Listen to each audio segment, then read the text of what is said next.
We'll see some changeable weather in the north, turning hotter in the south.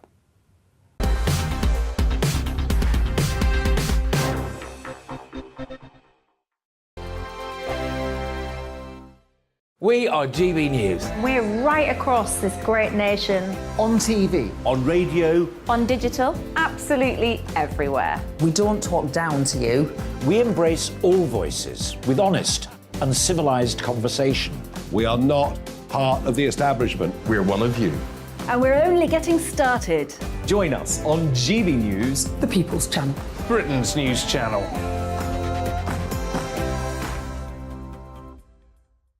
Hi there, it's Stephen and Anne.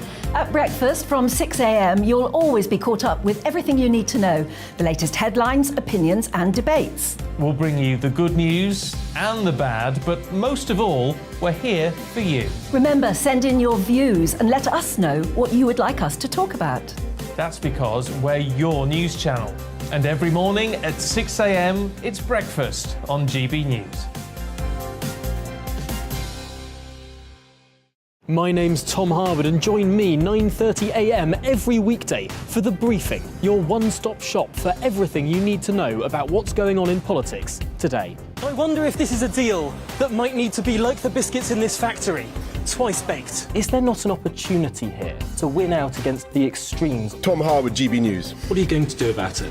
Things should have been done differently, and they certainly are being done differently. Don't miss it. The Briefing with me, Tom Harwood, 9:30 Monday to Friday on GB News. Where would you like to go? Just take me to the studio, please, mate. You know where you're going. I've got a show to do. Friday Night Feast on GB News, 7 p.m. And it's like nothing you've ever seen before. We take a different angle on the week's biggest news stories. The viewers and listeners set me some absolutely mad challenges to do. We tried to rehome a rescue dog. And yes, there's some other wacky stuff in there as well. I feel like I could take on the world. Well, that's that. Friday Night Feast with me, Patrick Christie's, every Friday, 7 till 9 p.m. on GB News. Be there.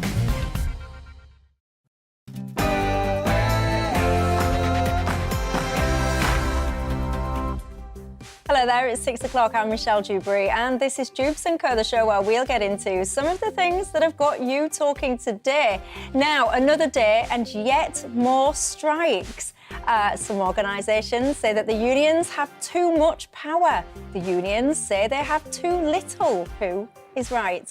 And a Labour frontbencher has lost his role after being on the picket lines earlier on today. Should MPs ever be on the picket line? Yes or no? I want your thoughts on that. And Court TV. It's going to be a thing as of tomorrow, but should it be television cameras in courtrooms? It sounds a little bit like us all dining out on drama unnecessarily. But what do you think? Is it just democracy in action? And also, you've got across the EU now, people saying, countries saying that they're going to reduce voluntarily their energy demands because of goings on in Russia. You've got farm protests right across Europe now. Let's face it, we're going to have disruption when it comes to our food and to our energy. It's got me pondering, so it has. Do you think we're ever going to see a return to rationing? Yes or no? Joining me to go through all of that is historian and broadcaster David Starkey and political consultant Emma Burnell. We'll get into all of that in just a few moments, but first, let's catch up on today's latest news headlines.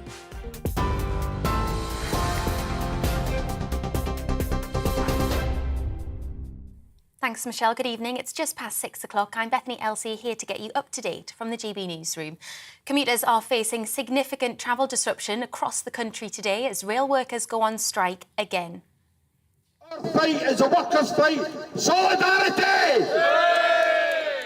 More than 40,000 members of the RMT Workers' Union and 14 train operators have walked out in a long-running dispute over jobs, pay and conditions. And in the last half an hour, the Shadow Transport Minister, Sam Tarry, has been removed from the front bench for appearing at one of the many picket lines that have been formed outside stations across the UK. He says he wants to thank the Labour leader for the last 2.5 years. You know, in my view, being a real asset to the Labour Party and making sure that our agenda of progressive transport policies is put forward. But of course, it's a real shame today that for joining a picket line, for being on a picket line, standing shoulder to shoulder, not just with striking rail workers, but my former colleagues from the TSSA union, people that I know that are good friends from the RMT. You know, the decision today for people to go on strike was a massive one. Often many of the workers were low-paid workers, people on £25,000 a year, and I want to be part of a Labour Party and always stand up for a Labour Party that stands in solidarity with workers. Well, we can go live now to GB News reporter Jeff Moody, who's in Bristol for us. Jeff, how many people have you managed to talk to where you are today? Well, I've been talking to plenty of people all day. Only about 20% of trains have been running from Bristol Temple Meads. Interestingly enough, none of them are going to Cornwall. They're going down as far as Exeter, and that's as far as they're going. So in terms of the railways, Cornwall is totally cut off from the rest of the country. There is no replacement bus services either. Now, Network Rail has apologised sincerely for this. They're saying they've done the best they can today under very trying circumstances, but there just aren't enough signalmen to make the lines run down into Cornwall. Well, behind me is the RMT picket line. They've been here all day. People have been hooting their horns in support of them. They say to me that it's not just about the railways. This is about all workers across all sectors. Well, there's another strike due for Saturday and one on the 13th of August too, and this time it's ASLEV, and that will mean there's even more disruption than today. Jeff, thank you. GB News reporter Jeff Moody there from Bristol. Legal history will be made tomorrow when a Crown Court broadcasts the sentencing remarks in a criminal trial for the first time. The Old Bailey in central London is expected to become the first court in England and Wales to allow the live televised sentencing when the case of a convicted killer is heard. 25-year-old Ben Oliver pleaded guilty at an earlier hearing to the manslaughter of his grandfather, David Oliver, in South London. Only the judge will be filmed during sentencing, which is expected to broadcast tomorrow morning. You can watch that live here on GB News at 10 o'clock tomorrow. MPs are accusing Rishi Sunak of making a U-turn after he pledged to cut VAT on domestic energy bills if he becomes Prime Minister. Unveiling his new winter plan to tackle inflation and the cost of living crisis, the former Chancellor said he'll scrap the VAT if the price cap exceeds £3,000. Business Secretary Kwasi Kwarteng told us he welcomes Sunak's change of heart. The reason he's doing that is because he's under pressure. He knows that his tax-raising agenda isn't working. To me, it seems strange that anybody could aspire to the Tory leadership, essentially advocating tax rises, but that's up to him. But I think he suddenly realised that he's on very dodgy ground there and is now flipping back to saying that VAT should be abolished or reduced on energy bills. That's the fairy tale, and I think he's come very late to that party. The Foreign Secretary is promising to publish police league tables if she wins the leadership race. Liz Truss will also ask forces to cut crime by 20% as she says, to spend their time investigating real crimes, not Twitter rows and hurt feelings.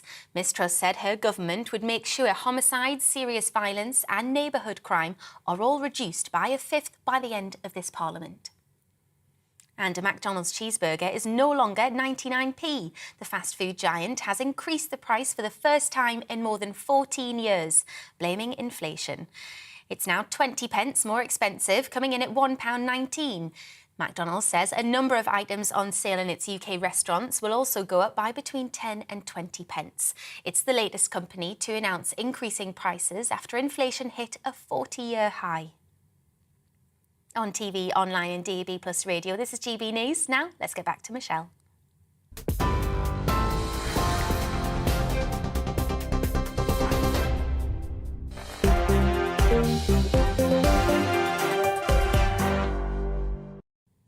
Thanks for that. Well, keeping me company tonight until 7 o'clock. We've got my panel, historian and broadcaster David Starkey and the political consultant Emma Burnell. Good evening to both of you. And you know the drill on Dewbs & Co, don't you? You can get in touch with me on email, gbviews@gbnews.uk. You can tweet me at Michelle Dewbs or at GBNews. Why? Because this is not just our show, it's yours as well. And I want to know what is on your mind tonight. Are you as outraged as me about the price of that McDonald's hamburger? 99p, that was always a thing, wasn't it? You got penny change. And was you like me? You always used to say, put it in the box. You can keep it, keep the change, put it in the box. And then you used to kind of walk out McDonald's like this going, yes, I'm a good person. They've kept my change.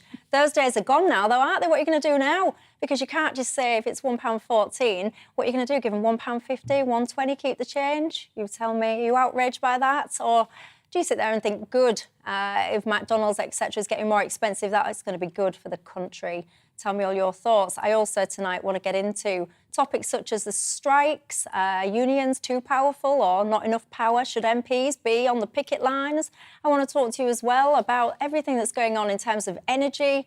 We see huge disruption on food supply chains now. Do you think we'll ever see a return to rationing? I'm asking this because over in the EU, they're voluntarily reducing their energy usage by 15%. Anything to be worried about or not? And I want to get into as well this court TV thing. Where do you stand on that? I personally think it's a bit weird and a bit unnecessary, but are you excited? And are you going to be glued to your TVs watching the goings-on in the courtroom? All your thoughts on that, as I said, gbviews@gbnews.uk is the email address you can get me on tonight. Now, another day and yet more strikes. Luckily for you guys, me, my panel, we managed to make it into work, but many people did not because around 40,000 rail workers have been on strike, as you've just been hearing in the bulletin, pay, jobs, terms of employment. It's the usual things that are causing it. And only 1 in 5 train journeys were expected to go ahead. The disruption is going to continue, and yet another strike was called. Not that long ago, actually. It was called for August the 13th. There's a few things I want to get into on this. David Starkey, I'll start with you. I'm going to start with the basic question. Do you think that unions have too much power right now or too little? In the public sector, which is what we're talking about, there are two completely different worlds of trade unionism. Private industry, where Thatcher made the dramatic effect. Look, where are we in now? We're in a studio, we're doing TV. I'm so old, I remember this when it was trade unionised. If you touched a cable, some great funk would come and say, you get off that. And you would film a tiny little scene and you'd have 12 people, right, which is why we now have things like GBNews, because that was broken. It's led to an enormous proliferation of television, of media, extraordinary development of British media depended on breaking trade union restrictive practices. Newspapers are the same. The multiplication of outlets. The public sector was untouched by Thatcher. And this is the extraordinary thing. The rigidity of working practices in things like the old British Rail. That's what it's really about. And it's an unreformed industry. Its working practices are early 20th century. Many of them are actually governed by the days of steam. They've not changed. Well, of course, there's been a revolution in genuine train. There's been a genuine transport revolution, but we're not really seeing the benefit of it. And until we actually match working practices with new technology, we're going to deal with the broken back structure that we've got at the moment. Indeed, and one of the challenges with that, Emma, when you're talking about revolutionising working practices, industries, etc., inevitably that often means job cuts. And understandably, people get upset about that. Where do you stand on these strikes? Are you in favour of them or not? I wish we hadn't got to the point where we've got strikes. I think the question, do the unions have too much power or too little power, is not really the right phrase. The problem we have is that we have this incredibly confrontational relationship between government and unions. I mean, I would just say to David's point that several people in the Labour Party would be quite surprised to know that we have a nationalised railway. It's quite a big fight in the Labour Party as to whether we should or not, and we would believe that we don't currently. I know that we did have to take Railtrack back into national hands because it had failed so disastrously in the private sector. But the rail companies there's a hybrid at the moment between Network Rail. But in terms of the unions, unions have to jump through enormous hurdles in order to call a strike. You know, they have to have very, very high turnout in a ballot, and they aren't allowed to do those ballots in easy ways like online, the way that most of us would do things. So the fact that we've got to this point is a failure of so many steps along the way, and a lot of that failure comes from the government, and the government's attempt to act like the fourth or fifth iteration of Bucks Fizz in a sort of 80s reunion tribute act, but so much less quality than the original, it makes the government look stupid and the unions, and you've got people out there very comfortable making perfectly good arguments like Mick Lynch and Eddie Dempsey, who know what they're talking about and are doing a really good job and are getting the public on side because the public can see how poorly they're being treated. And everyone is worried about the cost of living at the moment. And that Sorry, can we... You've actually... I had a note here, too, about an 80s revival. There's a terrible sense of 80s revival. But wasn't the initiative really taken by Mick Lynch? Isn't he channeling his inner Scargill? The business of... Now, come on, his actual words, challenging the Secretary of State to single combat. The way... No, I mean, it would be nice if the Secretary of State would turn up to the table once or twice. Why? Whether they should be arm wrestling or not, I don't know. You've been pointing out that there are they're effectively quasi-nationalised industries now. They're also bankrupt. The entire rail network is bankrupt. And it's nothing to do with the actual mismanagement of the industry, though that's not been brilliant. It is post-COVID. We're in this extraordinary rail collapse because transport collapsed. People couldn't travel. People have not started travelling again in the same way. Those companies got subsidies from the government. So you can't have the government step in when it's convenient and step back when it's not. That's not how this works. The people who the government represent include those 40,000 striking workers, and they deserve better treatment from the government who could get involved and help sort this out. This is going back to the days of Barbara Castle. It's going back. We would be so much better off if Barbara Castle had won the argument in the first place. Unfortunately, she got battered by the unions, and then we ended up in this awful divisive state. If we'd actually implemented what Barbara Castle wanted, which was a much better tripartite system, like they have, where we actually have proper discussions between government, industry and unions, where everybody acts like grown-ups rather than like mixed martial art fighters, then we'd be better off. And it's Grant Shapps leading that action and leading that aggression. It's not Mick Lynch leading that. He'd love to sit round the table with Grant Shapps. He will not do it. Grant Shapps has refused to do it. He's doing a performance. As is Grant Shapps. He's just not very good at it. He's a facsimile of Thatcher. Which leads me nicely, because two things. One of the things that you said about, there's such high levels thresholds in order to strike in the first place, I would dispute that. I actually don't think the thresholds are high enough. So just to remind people at home, if you're listening, as to what those thresholds are, at least 50% of all members must vote in the ballot, and at least 40% of those eligible should vote yes. I don't think that's enough. Half your workforce turning out and 40% of the half saying, let's do that. But that's an incredibly high turnout in this kind of internal ballot. It used to be almost unheard of that you get a turnout like that. That they have got it to this level, it shows you how bad things have got for people. If people were really struggling to the way that everyone's kind of saying, and I'm not disputing that they are or they aren't, what I'm saying, if people are really unhappy with their terms, conditions, pay, etc., mustering more than half of your workforce. But they have, haven't they? As I understand it, the actual turnout in some of these votes, the actual voting percentage to vote to go on strike is incredibly high. But I think we're smashing 90 percentages. Would you modify it to be over 97%, which I believe some of these ballots have got to? No, but what I would say is you can't have such wide-reaching consequences like this based on half an organisation and 40% again. To me, I would make... But we haven't. This is what I'm saying. They've smashed through those barriers. Those barriers are so far behind them. They're a dot. They're in the dot in the past. Well, Liz Truss, by the way, she agrees with me. She wants to make the thresholds higher. I would go even further, though, than Liz. She wants 50% of those voting to be in favour of strike action. I would say it needs to be 50% plus. 50% is too low for me, but where do you stand on it?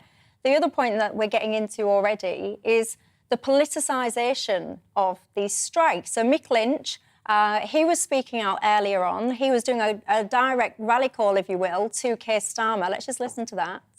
People want a square deal from corporate Britain and they're not getting one. And Keir Starmer needs to stand up and identify himself with our campaign and the other campaigns in the economy at the minute. I think he should do that, and it will do him some good in the working class communities that lost out in the last election and who lent their votes to the Tories but can be won back for Labour. Well, Sam Tarry, who is a Labour frontbencher, David, was talking about it in the bulletin. He was on the picket lines this morning. He's found himself out of that job now, essentially, some would say, as a consequence. Do you think that these strikes should be politicised? Should there be a political football in this way? Well, of course, the far left, which I think Emma, in some ways, would appear to be making herself... please tell my Twitter followers that. They'd love it. No, I'm soft left at best. Shut up for a second. The things that you've been saying belong in the kind of language of Mick Lynch. It's very interesting, isn't it, that Keir Starmer does not want this to happen. He does not want the politicisation. He does not want the Labour Party doing a 1980s reenactment for very good reasons. He's trying to present it as a new, reformed change. He's trying to distance himself from Corbynism. You're sounding very much, and again, I know nothing about you, and I'm just judging you from what you've said, and you're sounding very much like a spokesman for absolutely standard Corbynism. I think the other thing that we haven't addressed, do you really think that employees should determine their conditions of work when they stand in the way of technological change? I mean, how do you think that should be handled? I mean, are you not just talking? You know, it was terribly sad when we actually replaced handloom weavers. It was terribly sad when industrialisation came. There was huge protests. People objected to it, of course they did. But everybody benefits from the change eventually. And it is this, you know, it's this stony, boneheaded resistance. Stony, boneheaded. Right, come on, my far left. You don't need to shut up. This is a debate programme. You're allowed your view, so go on. I mean, it is a debate programme. It would be weird if I didn't say anything or put the opposite position. Should employees have some rights? Yeah, probably. I think it's probably quite a good thing that we have a say in our terms and conditions, that we don't go back to pre-industrial revolution. You know, I like things like weekends. I like things like not having to... having no rights not to climb really ridiculous and put myself into ridiculously unsafe conditions. I quite like, you know, the fact that we have a minimum wage. I think most people do. I passionately So I think, yes, it is quite important. And may I ask you, sir, please to let me speak now? That's the polite way of doing that, by the way. There are, of course, negotiations to be had between a workforce and an employer. And you know the best way to do that is by having, instead of this kind of confrontational 1980s Tribute Act nonsense coming from the government and the employers, as much and as the trade unions, and they're pushing the workers into behaving in equal a way. So reluctant. I don't think they're that reluctant. I genuinely believe that we would be better off if we had trade unions who are more empowered to better negotiate and governments better willing to do it. Now, if both sides came to the table with that attitude, rather than simply trying to pontificate and stand up and look like tough guys, which, I mean, I'm sorry, Grant Shapps, you ain't never going to look like a tough guy, we would be better off. We would be better off if we stopped saying this is all about fighting each other and started going back to what we used to do, which is negotiate. And wasn't it wonderful? Do you remember the days of the Labour governments? Do you remember those days of ACAS and intervention? Do you remember what happened to wage levels? Do you remember what happened to inflation? Do you remember what... What, you mean during the Blair years? The ones I do remember. Yes, I do remember. We didn't have it. We're at a 40-year high of inflation. We had a Labour government 12 years ago. Why was Barbara Castle so determined to do what she wanted to do? Because it was destroying the Labour government. Why is Keir Starmer so hesitant about getting involved? Precisely because he does not want to repeat that. British, at the moment, pseudo-British Rail is roughly in the same position as British Leyland in the 1970s. And the lines you're taking, the line that Mick Lynch is going to take, is going to do exactly the same thing. Look what... What, asking to negotiate? Look what... No.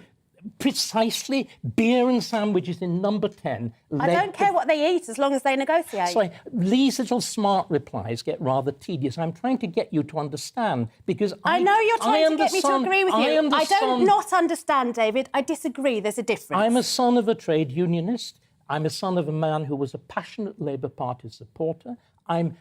I've been involved in my early days within the trade union of university teachers, all of that. What I'm trying to say is that the attitudes you are embodying led to the catastrophe of the 1970s and produced... Please tell me what the attitude of liking negotiation is doing. And produced Thatcher. I'm sorry that the idea that the government negotiates directly with trade unions led to the inflationary... was one of the elements, it wasn't the only one, but it was a central element of the inflationary spiral of the 70s that led directly to Margaret They're not Thatcher. doing it now. We have 40-year inflation. I'm saying maybe things have changed. Well, I'll tell you one of the things that Grant Shapps is not doing there. He's not listening to Emma. Because Emma, if you had your way, he would be around the table. He's saying absolutely not. Where do you stand on the point of whether or not government should be directly negotiating with these unions? You guys, I can tell you, you are really getting hot under the collar under this one. Someone said it is a worker's right absolutely to withdraw their labour. No ifs and no buts. Let me ask you this then. If you think it's a worker's right to withdraw your labour, do you think it's a company's right then to get rid of you? If you don't want to work, you don't like your T's and C's, go get another job. There's that school of thought, isn't there? Tell me where you stand on that one. Mark says, all of these striking members should be thoroughly ashamed of themselves. I work in a nursing home where the majority of staff earn the national minimum wage. If we were to go on strike, people would die. The pushback you get to that one, though, Mark, is, you know, surely everyone should want to collectively rise their wages. Tell me what you would say to that pushback. Daniel says that there's no way any employer of either public or private sector can agree to no compulsory redundancies. I think, you know, I heard the head of National Rail today saying that he did agree to that, something that I found very peculiar because I have to say I do agree with you there that it's very difficult for any organisation that wants to be agile, that wants to evolve, pioneer, stay cost-effective, not to have to transform. And with transformation, unfortunately, does come redundancies. Anyway, keep your thoughts coming on that topic. Are you in favour of the strikes or not? Do you have solidarity with the workers or not? We're going to take a quick break, and when we come back, I want to talk to you about a topic that I've been pondering a lot recently, one that I often don't think is getting enough focus. I don't know if you're aware or not, but we've seen protests across Europe right now. We've, of course, got a war in Ukraine. We've got in the EU countries now saying they're voluntarily going to reduce their energy usage. And it's got me wondering, all of this disruption, of which I don't think there's been enough focus on some of the impacts of what this will lead to. Do you think we could ever see ourselves in a situation where we would see the potential of rationing returning to the UK? We'll have that and more in a couple of minutes.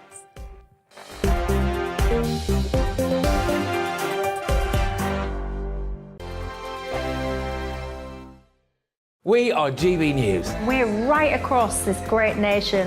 On TV. On radio. On digital. Absolutely everywhere. We don't talk down to you. We embrace all voices with honest and civilised conversation. We are not part of the establishment. We're one of you. And we're only getting started. Join us on GB News, the People's Channel, Britain's news channel.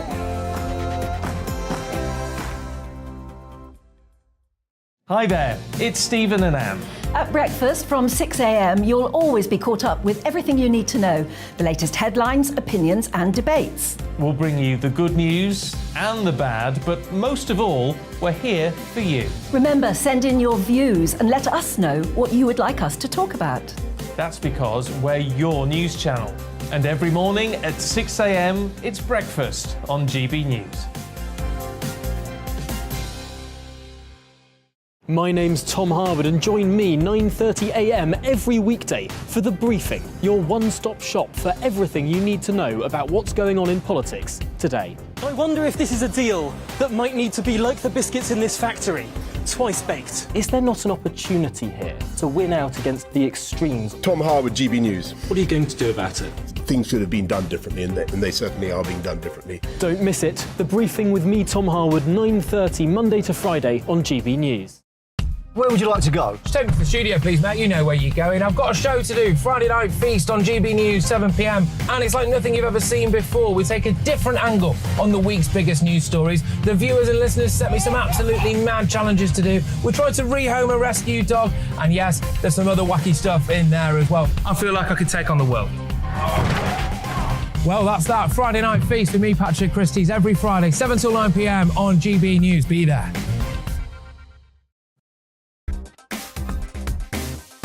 Coming up on The Mark Steyn Show, he's held his government to account on data and lockdowns, but tonight Professor Richard Ennos will call for a public inquiry into the huge number of excess deaths in Scotland. Radio presenter Jules Sirkin will ask why social media platforms are silencing her vaccine-injured friends amid growing concerns about the big shut-up. Plus, justice for Julian, Assange's brother Gabriel will open up about his latest efforts to get him released. All that and more on The Mark Steyn Show tonight at 8 o'clock.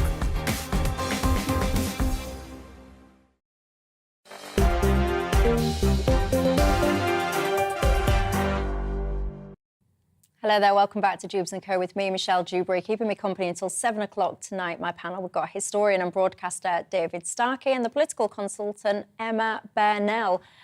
We were just talking about the strikes then. Mixed reaction from you guys at home as to whether or not you support the strikers or not. Would there be a line, by the way, if you do support the strikers? Is there a point where you say, actually, no, this is creating disruption a step too far? Or do you support the strikers come what may? Let me know your thoughts on all of that. Brian is a bit harsh. He just says, simply, if people don't like the jobs or the pay or anything else, quite frankly, get up and go and do something else. That's what Brian has to say. You tell me your thoughts. gbviews@gbnews.uk is the email address. Now, something I want to have a little delve into, if we may, because I am slightly worried at the moment. We all talk about things like gas prices going higher and higher and higher. Over in the EU now, basically, a collection of countries there have agreed to reduce their usage voluntarily by 15% because of some of the goings-on with Nord Stream 1, of course, connected to the conflict, Russia, Ukraine. So you've got all of that kind of stuff going on the one hand with energy. On the flip side, you've got food. You've got farming protests at the moment taking place across Europe in response to a variety of different things. And it's starting to get me a little bit worried because I don't think we've seen the half of it yet when it comes to price increases. I don't think we've seen the half of it yet when it comes to disruption, whether that's in food production or distribution or whatever. And it's got me worried. I'll start with you on this one, David, because I do think things are going to get a whole lot worse. And I do think there's going to have to be some form of response to it. The war in Ukraine is not ending anytime soon. Policies at the moment in response to the war in Ukraine seems to be supply aid and weaponry, prolonging this situation. So it's not going to end anytime soon. Do you think we ever would need to see a return to things like rationing? Heaven forfend. In the circumstances of war, the total war of the Second World War, it was necessary. If you remember, going back to the beginning of the COVID crisis, there were clamours from part of the left when there were sort of little problems with supermarket shelves and specific products not being available. There was a clamour for food rationing. Now, generally speaking, when the state does things, it's catastrophic. And what happened? Well, the supermarkets, within 2 or 3 weeks, corrected themselves and everything worked astonishingly well, whereas, of course, the NHS, state-managed, became simply a national COVID service and with the catastrophic consequences that we're seeing now. Can we just step back? I'm supposed to be a sort of historian, and I've also got a long memory. I was born in 45. I've been looking at my mother's account books, and one of the things that strikes you is how enormously we've benefited over the last 60, 70 years from falling prices in virtually every area. If I look at one of my first memories was being given a second-hand tricycle in 1947. Second-hand, that cost more than my father's weekly wage. Right. It cost £6 and he was paid £5. Now, what's happened is, of course, in area after chicken, I remember until the 1960s, chicken was a staggering luxury.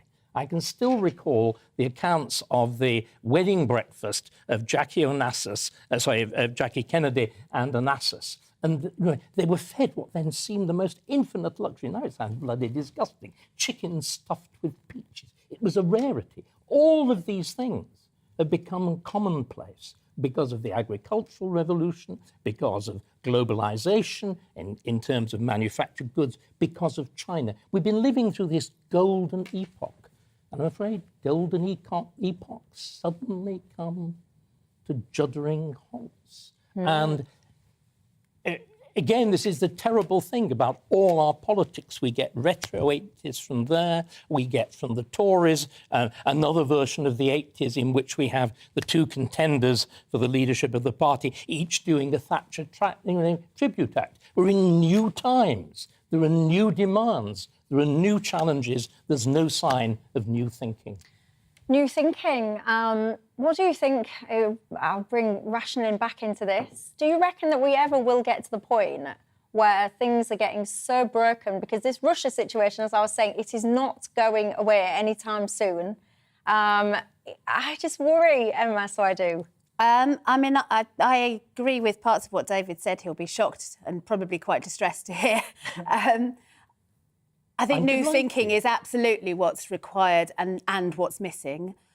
Do I think we're going to go for rationing? No, I really don't. I think that we've just come through an extraordinary period of state intervention into our individual lives. We have differed over the times that I've been on this show occasionally about to what extent that should or should not have happened, but that's where we were and that's where we are. And I do not think that there is a political appetite or available space to go into that again with rationing.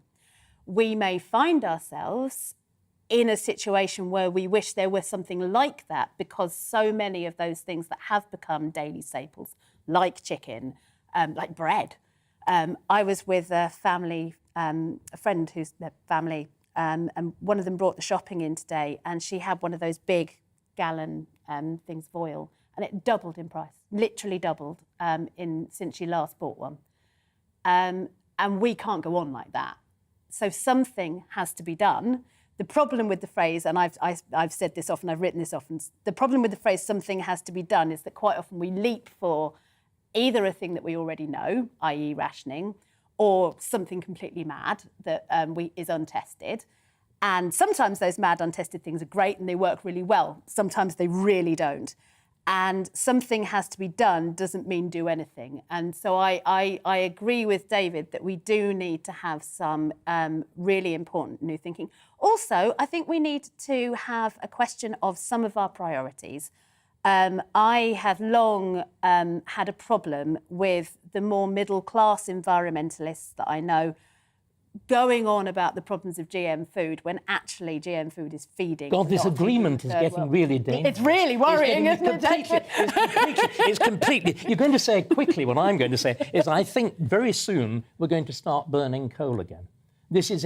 Remember, see, I'm not going to go that far. No, but remember, we sit on carbon. That's why there was an industrial revolution. And again, being a historian, the reason that all of these wonderful things have happened to us is industrialisation. See, I'm not going to go back to coal because I am a very staunch advocate for climate change action. But what I will tell you is that I've done a complete 180 on nuclear energy. Then you see, it may be a choice. For that very reason. But nuclear energy is very slow to get going. To build a nuclear power station takes, I think it's 20 years for the current one we're talking about. And that's if it's built on time. If it's built on, which is most unlikely to be built by the state, and indeed with the intervention of the French, so we know what's going to happen. But the other thing is, you see, again, now we're talking nicely to each other. You two are like best friends. There may be...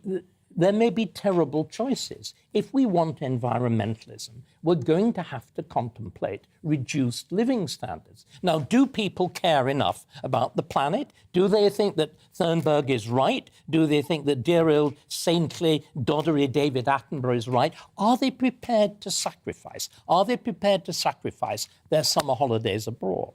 Are they prepared to sacrifice the staggering range of food that they have? Are they prepared to sacrifice the fact that they can swan around in winter in a pair of, in a T-shirt? Now, these were things which, when I was a boy, were completely inconceivable. It, I think, is likely we will have to learn to choose.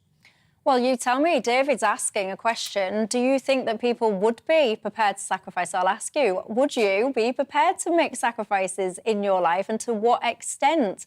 I do agree with David. When you see the way we live now, it would have been unfathomable years ago to sit in your shorts, in your T-shirt, with your heating blaring out. And it's cheap fuel. It's availability of cheap fuel that's enabled this. And unfortunately, a lot of that cheap fuel comes from places that we now find we don't want to be in hock to, and that is a big problem that we do. Again, this solutions thing. We're sitting on it. We've deliberately decided not to exploit our own resources. There's fracking. Again, fracking is fundamentally harmless. I mean, it's a standard middle-class freak. I don't want fracking in my nice, pretty field. We will have to contemplate this. The North Sea, there's still huge amounts left in the North Sea. We've just decided, no, we won't. And do you know what we do? We simply export all our nasty energy needs to China and India.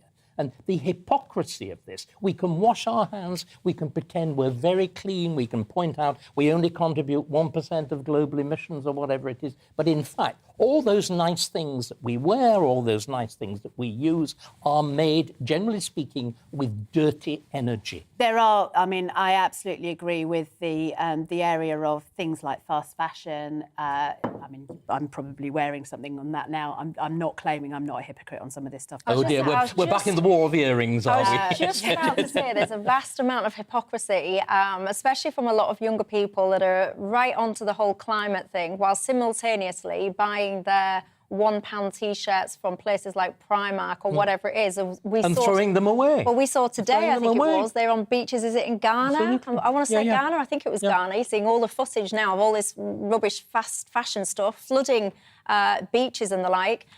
You guys have been getting in touch. Someone says it's very unlikely we would get anywhere close to anything like rations because all of the stock in all of the places will have been looted well before we get to that point. OK. Someone, Anne... He must live in Brixton. Well, Anne says, Michelle, a limited war in the east of Ukraine cannot be allowed to disrupt the rest of Europe.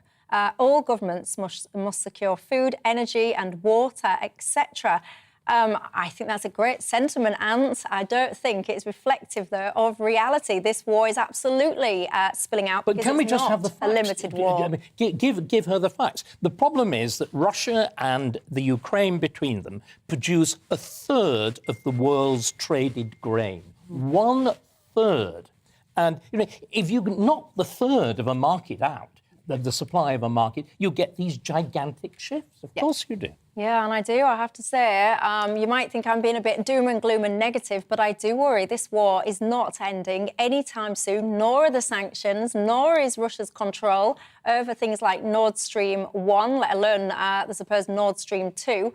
You tell me, is it something that you worry about or not? Ray says the environmental lobby has ruined this country with green policies, etc., etc. That is where the focus should be. Steve says, I, for one, fear that come winter, Putin is going to switch off the gas taps completely. And what will happen then?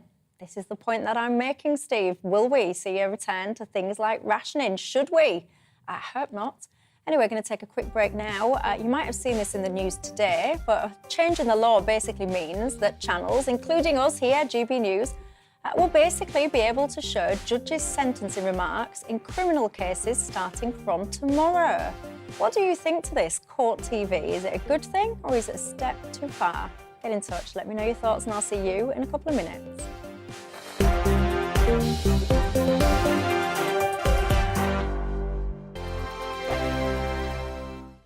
We are GB News. We're right across this great nation. On TV. On radio. On digital. Absolutely everywhere. We don't talk down to you.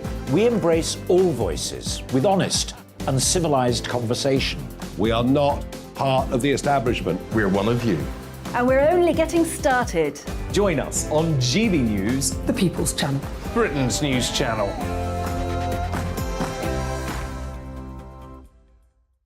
Hi there, it's Stephen and Anne. At breakfast from 6 a.m, you'll always be caught up with everything you need to know, the latest headlines, opinions and debates. We'll bring you the good news and the bad, but most of all, we're here for you. Remember, send in your views and let us know what you would like us to talk about. That's because we're your news channel. And every morning at 6 a.m, it's breakfast on GB News. My name's Tom Harwood and join me 9:30 a.m. every weekday for The Briefing, your one-stop shop for everything you need to know about what's going on in politics today. I wonder if this is a deal that might need to be like the biscuits in this factory, twice baked. Is there not an opportunity here to win out against the extremes? Tom Harwood, GB News. What are you going to do about it? Things should have been done differently, and they certainly are being done differently. Don't miss it. The Briefing with me, Tom Harwood, 9:30 Monday to Friday on GB News. Where would you like to go? Just take me to the studio, please, mate. You know where you're going. I've got a show to do. Friday Night Feast on GB News, 7 p.m. And it's like nothing you've ever seen before. We take a different angle on the week's biggest news stories. The viewers and listeners set me some absolutely mad challenges to do. We tried to rehome a rescue dog. And yes, there's some other wacky stuff in there as well. I feel like I could take on the world. Well, that's that. Friday Night Feast with me, Patrick Christie's, every Friday, 7 till 9 p.m. on GB News. Be there.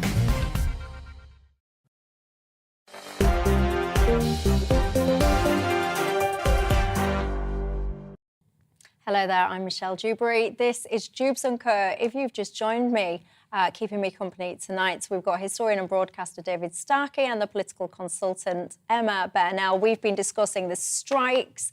Are you in favour of them or not? And are they being overly politicised? We've been talking about all of the goings-on when it comes to supply chain frustrations, etc. Would we ever see a return to rationings? And coming up in just a second, I'll be talking about court TV. That's going to be a new thing as of tomorrow. What's your views on that? But coming up at 7 o'clock, Nigel Farage will be with us. Nigel, good evening. What have you got coming up?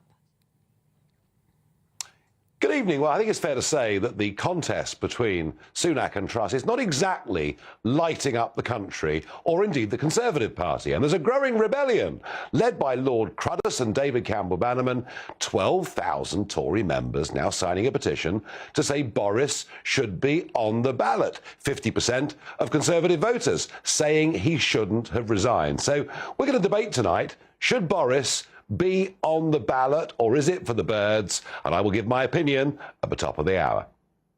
Sounds good. I've got to say, one of my panellists was about to spontaneously combust at that suggestion, Nigel. We'll see you at 7 o'clock. The other one laughed his head off. Yes, there you go. No, I was laughing too. I'm not. It's chef's kiss as far as I'm concerned. I think you were laughing for different reasons. I've got to say, Boris on the ballot paper, ladies and gents. What do you say to that? I've got to say, I know my audience reasonably well. Lots of you get in touch regularly, and I think that some of you would be very delighted as that to have that as a prospect. But let me know. Right, this afternoon it was announced that TV cameras would be allowed into criminal courts for the first time in our history. I've got to say that at the moment, coverage will be limited. All that will be shown is the judge handing down a sentence and explaining their reasoning with no view of the defendant, lawyers or jurors. The first televised sentencing will be at the Old Bailey tomorrow, and you can watch it live here, GB News, at 10 a.m. I'm going to pick up with you on this one, Emma. Where do you stand on court TV? Are you in favour of it or not? It's such an interesting question, and I'm not sure I can go as I know that I'm supposed to. This is exactly what should happen, and this is exactly what shouldn't happen. I am generally in favour of transparency, of opening things up. In the way that they're doing this, it does seem to be quite interesting to me, because what they're doing is what essentially the judge's summation. So the expert who sat there through the whole thing, sifted through all the evidence, has been there while that was, overseeing that process, then saying, this is what's happened and this is why you're being sentenced to this, that the jury has decided you should have. That seems to me like something that would illuminate public discussion of each individual court case, and then maybe add to our discussion over how the justice process happens. But in my brain, I'm seeing grannies with knittings at the guillotine, and I worry that in the longer term, if we go into this more, what we're going to get is the kind of sensationalism we saw around things like the Amber Heard, Johnny Depp trial, the OJ trial, and that kind of sense of the public taking a side in what has to be a process where it's not about taking sides, it's about assessing the evidence and making a decision based on it on a really complex, rational, in-depth basis that none of us are doing through a 5-minute bulletin on a telly show. David, where do you stand on it? I hate to say it, pretty much. Sorry, we should have really discovered whether we disagreed on that one.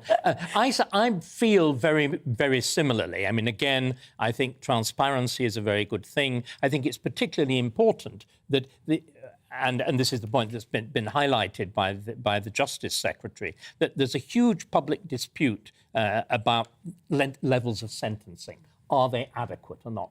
And if it's done properly, this will help to explain why. The trouble is, I think it's going to change the nature of the judge's summing up. I mean, it's going to become much more explicative.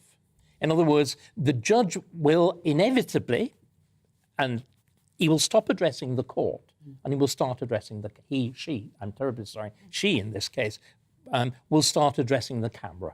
It's inevitable. It always happens. It is impossible not to do it. And you look again how Parliament has changed. One of the reasons for the extraordinary rowdiness of Parliament, also the inability of so many people to make an extempore contribution, is because they know it's filmed.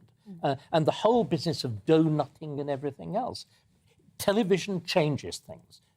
We all know that there are two utterly impossible words. They're an oxymoron, which is reality TV. You put reality and television, and reality is changed. However much people say it's going to be limited just to the judge, it will change justice. It will evolve. Yeah, I agree. It will change justice. And again, because we've changed so many things that we actually have done traditionally rather well. And generally speaking, I think our court system has been admirable. English common law is admirable. It has a deservedly wide reputation. It's the only system of law that stands comparison with Roman law, and I think it's very much better. This will alter the balance. It is inevitable. Television is an acid. It dissolves. It doesn't just reflect. It changes. Well, let me know your thoughts on that. Let's also take a listen, shall we, to what the Lord Chief Justice Ian Burnett had to say earlier on this.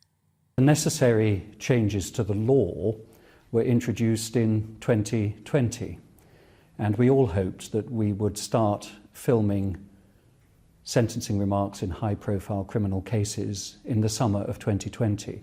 And were it not for COVID, that would have happened. But now it is happening. And I think it's an exciting development because it will help the public to understand how and why criminals get the sentences that they do in these very high-profile cases. Right, the law shouldn't be... You heard his word. This is an exciting development.